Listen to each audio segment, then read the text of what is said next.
사실 코 재수술이라고 하면은 대부분 염증이라든지 구축 같은 거를 많이 생각하시는데요. 대부분은 그런 것보다는 코 모양을 바꾸고 싶은 경우가 제일 많습니다. 높이를 올리거나 콧대를 좀 더 올리고 싶을 때는 좋습니다.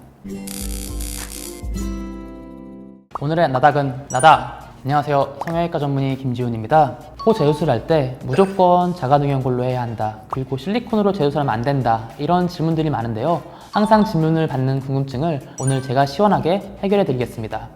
원장님, 코 재수술의 가장 큰 원인이 어떤 거예요? 사실 코 재수술이라고 하면은 대부분 염증이라든지 구축 같은 거를 많이 생각하시는데요. 사실 그런 비율은 높지는 않습니다. 대부분은 그런 것보다는 코 모양을 바꾸고 싶은 경우가 제일 많습니다. 이전에는 반버선 같은 모양을 선호했다면은 최근에는 직반이라든지 아니면은 자려앉고 이런 걸 선호하다 보니까 이전과 다른 스타일을 추구하다 보니까 다시 변화하고 싶다 이런 생각으로 많이 하는 것 같고, 이거는 개인의 취향에 따라서 많이 변하는 것 같습니다. 그래서 재수술의 가장 큰 이유는 본인의 변심이 가장 크다고 할 수 있겠습니다. 코 재수술할 때 반드시 실리콘은 제거해야 돼요? 코 재수술할 때 반드시 제거해야 되는 건 아닙니다. 재수술 하더라도 실리콘을 건들지 않고 코끝만 올린다든지 이럴 때는 굳이 제거할 필요는 없습니다. 다만 염증이 있었을 경우에는 이게 염증의 계속되는 원인이 될 수 있기 때문에 무조건 제거하는 것이 맞고요. 또 하나는 이제 실리콘이 좀 노출되는 경우가 있다. 그럼 사실 별 문제는 없겠지만서도 저 같은 경우에는 교체를 하고 있고요. 높이를 올리거나 콧대를 좀 더 올리고 싶을 때는 아무래도 실리콘을 좀 더 높은 걸 넣어야 되기 때문에 그럴 때는 교체를 하는 게 좋습니다. 그러면은 코 재수술은 반드시 자가능형골로 해야 된다는 말이 있던데 이게 맞나요? 사실 그건 맞는 말은 아닙니다. 물론 자가능형골로 하면은 염증에 강하기 때문에 물론 좋은 면이 많긴 많지만서도 꼭 해야 되는 건 아닙니다.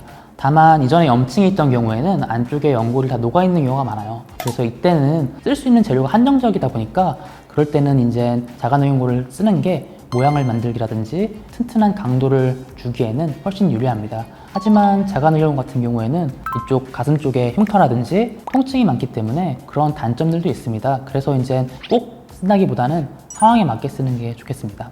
자가연골은 재사용이 불가능한가요? 아닙니다. 자가연골은 사용이 가능하고요. 사실 안쪽에 있는 모든 연골은 재사용이 가능합니다. 다만 원래 모양을 만들기 위해서 모양을 좀 커팅을 했기 때문에 원래 다시 만들려고 했을 때 모양이 조금 안 맞을 수도 있고, 그리고 이제 자기가 새롭게 모양을 원하기 때문에 추가적으로 필요한 경우가 있습니다. 그럴 때는 귀연골을 뗀다든지 자가능형골을 뗀다든지 이렇게 할 수가 있겠습니다. 실리콘이나 자가연골을 제거하면은 100% 수술 전 코로 돌아갈 수 있어요? 100% 안 돌아옵니다. 그 이유는 뭐냐면은 안쪽에 우선 절개하고 박리만 해도 기본적으로 아무것도 안 해도 1, 2mm는 떨어지게 돼 있습니다. 근데 거기에다가 이제 재수술이라고 하면은 안쪽에 이제 흉터도 많이 생길 테고 흉살을 제거한다 치더라도 고형물이나 연골을 사용해서 포성형을 하게 되면 내부 뼈나 연골이 눌려있는 상태가 되기 때문에 100% 회복한다고 보긴 어렵겠습니다. 코 고형물을 제거하면은 들창코가 된다던데 이게 진짜일까요? 사실 진짜는 아닙니다. 오히려 코 보형물을 제거하는 이유가 대부분은 구축이라든지 염증 같은 게 있을 때 제거를 할 텐데, 사실 오히려 높이가 올라가면 올라갈수록 더 들려 보일 가능성이 높습니다. 아마 구축 때문에 제거하는 경우에는 이미 보형물로 인해서 당겨져서 들창코가 돼 있기 때문에 그것 때문에 좀 더 들창코가 된 것처럼 보일 수는 있겠지만 사실 보형물을 제거한다고 해서 들창코가 되지는 않습니다. 그럼 재수술 시에 피부가 얇아지는 경우가 많다던데 우선 재수술의 원인에 따라 좀 다르겠지만 염증이 있던 경우에는 염증 자체가 피부 자체를 좀 얇게 만드는 것도 있고요. 또 하나는 염증이 아니더라도 이전 수술 시에 높이를 너무 많이 올렸다. 그럴 경우에는 코끝이라든가 이런 데가 계속 눌리다 보니까 좀 얇아지는 경우가 있습니다. 그래서 피부가 얇은 경우가 있고, 사실 그 외에는 오히려 흉살 이런 것 때문에 좀 두꺼워진 경우도 더 많습니다.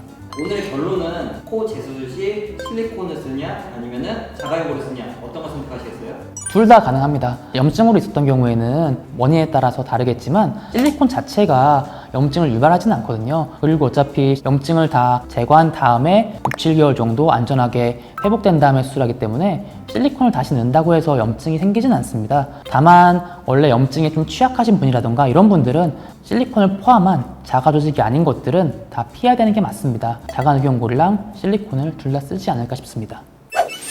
모두 첫 수술을 마지막 수술로 생각하고 수술장에 들어갔을 텐데 재수술하러 오는 분들을 보면 참 마음이 아픕니다. 그런 분들의 마음까지 위로하기 위해 최선을 다해서 상담하고 수술하고 있습니다. 코 재수술 재료에 대해 궁금한 사항은 언제든 댓글로 달아주길 바라겠습니다. 지금까지 오늘의 나닥 성형외과 전문의 김지윤이었습니다. 감사합니다.